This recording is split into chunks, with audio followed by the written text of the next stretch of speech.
Our guest today is Scott Payton, managing partner of Bowen Craggs in London. Scott's going to teach us everything we need to know about IR web pages. This is one of 5 vid guides I made with Scott on Brock Romanek today on Zippy Point.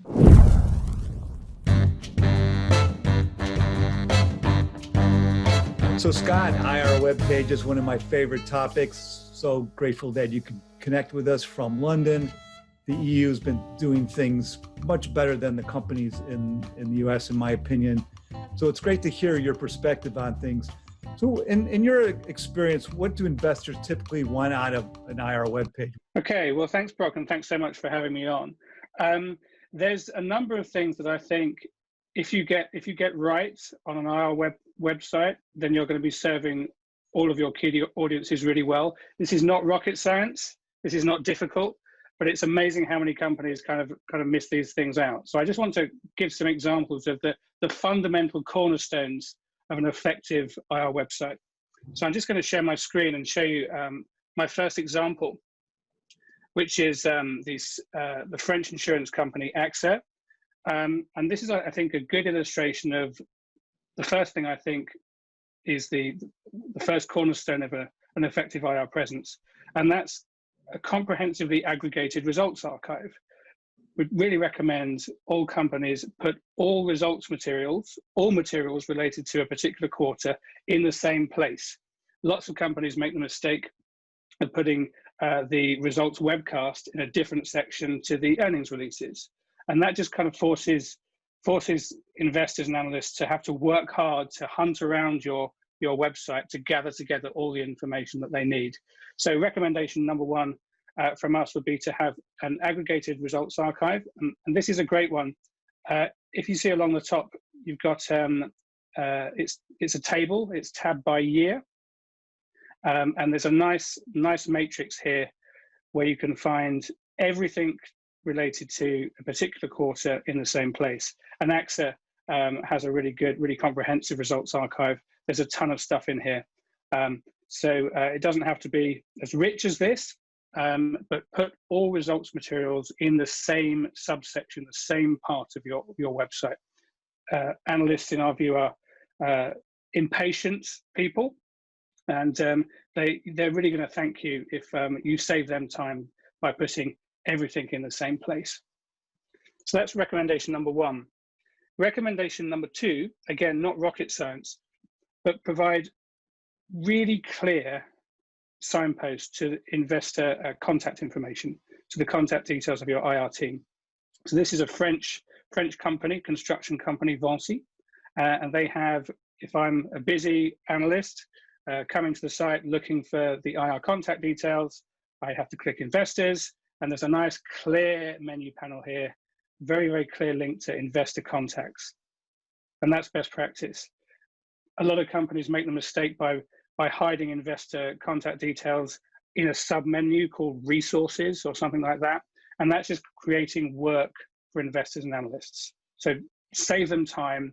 And I think another really important thing to bear in mind here is when it comes to navigation, be boringly conventional.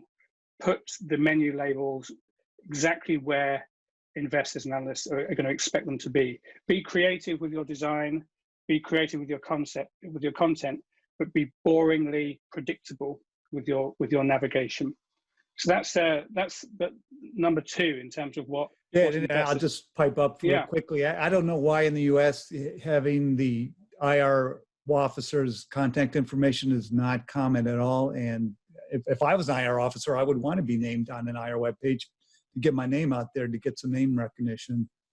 And I just don't see how it can hurt you at all. And so I just don't understand why that practice isn't commonplace in the US. And I agree with you wholeheartedly on having the navigation be as common sense. At this point, the web's been around long enough that a lot of things, humans are taking for granted the way they expect navigation to be. And if it's out of sorts at all, it really throws people for a loop and gives you an automatic ding right away. Yeah, absolutely. And I think this is not rocket science and this is not expensive stuff. There are some aspects of reaching global best practice in your online web presence, some of it's expensive. But this kind of stuff is cheap and easy, but so many companies don't do it. Another, I think, a quick win here is just to add the photographs of each member of the IR team. And that, as well as being kind of useful for an analyst who's new to the company, that's a really effective way of communicating an impression of openness and transparency. If you have photographs of the IR team, you're sending the message, a friendly impression. You're sending the message that the company is open to making contact with the investment community, and that can only be a good thing. Recommendation number 3 from us, in terms of just getting the basic bedrock of an effective IR presence, have an invitation to invest. Set out your investment case in your IR section.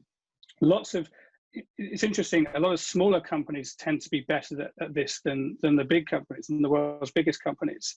I think there's historically a degree of arrogance among the world's biggest brands. They don't have to kind of lay out reasons to investing because it should be obvious. I don't think that's true, and we're seeing in the last year or so, we've seen a growing number of big multinational companies do more work in really kind of setting out the reasons for investing in their IR section.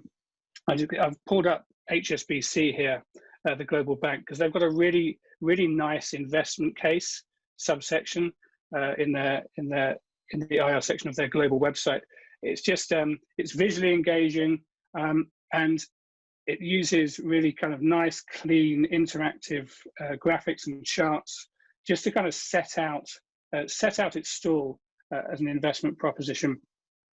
You don't have to be as sophisticated as this, but I think if you have a simple investment case in the IR section of your website is certainly better than nothing. And analysts researching the company for the first time are going to really appreciate this. And I think it's another really important thing to think about when you're looking at the IR section of your corporate website. It's not just investors and analysts that are visiting. Job seekers are going to be checking it out. Journalists are going to be checking it out. Policymakers are going to be checking it out. So this kind of introductory overview information is going to be serving multiple audiences. And invest in sophisticated analysts who are looking for much more granular detail than this kind of material will still appreciate this as an introductory overview. So I think another recommendation we would make when in the investment case section of your IR site is to provide onward links to deeper, more granular detail in each area for analysts who want it. So put onward links to the annual report or to downloadable fact books, to other areas of your corporate site like the About Us section. But do have a Why Invest subsection in your IR site. Lots of companies don't do it. And I just want to kind of go on now to a related point that lots of companies don't do in the IR section of their corporate site, which is to have a subsection that explains the company's strategy, its business model, where it operates. So Nestle, which in our view has one of the very best web presences in the world, in its investor section, it has an investment case, but it also has a subsection called Understanding Nestle, which just gives a nice comprehensive overview of Nestle's business model. This is something that Nestle's is pretty sophisticated. It's visually slick. It doesn't have to be visually slick and editorially rich to do its job. So do provide an at-a-glance snapshot of your company in the IR section of your website. My final big point is, and this is another thing that lots of big companies, I think, accidentally fail to do in the IR section of their corporate site, is to make individual shareholders, make private investors feel loved and feel special and feel wanted and taken seriously by the company. Lots of IR sections of corporate sites, they're so busy serving fund fund managers and analysts, that they kind of overlook individual shareholders. And I think they accidentally send the message that the company doesn't really care about private investors. It just cares about institutions. So I would really look at some of the big French companies. The French companies tend to be the world's best at serving individual shareholders well online. And Total, the French oil company, does this really well. And it's got first of all, it's got a big subsection of the investors section of its corporate site dedicated to individual shareholders. They've got their own special subsection.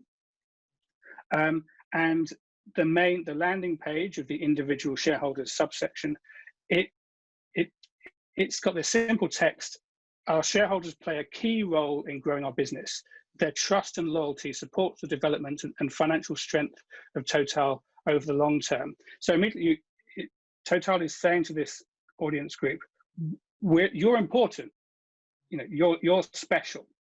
And I think that is talking to individual shareholders over the years in all parts of the world. They want to be taken seriously, and they want to feel that the companies that they're investing in care about them. So I think that's my final big tip in terms of what investors really want of an IR section. Yeah, it's kind of mind-blowing that having a section of the IR web page devoted to individual shareholders would be such a novel thing. It just seems so much like common sense, but I have to admit, I've never even seen one before.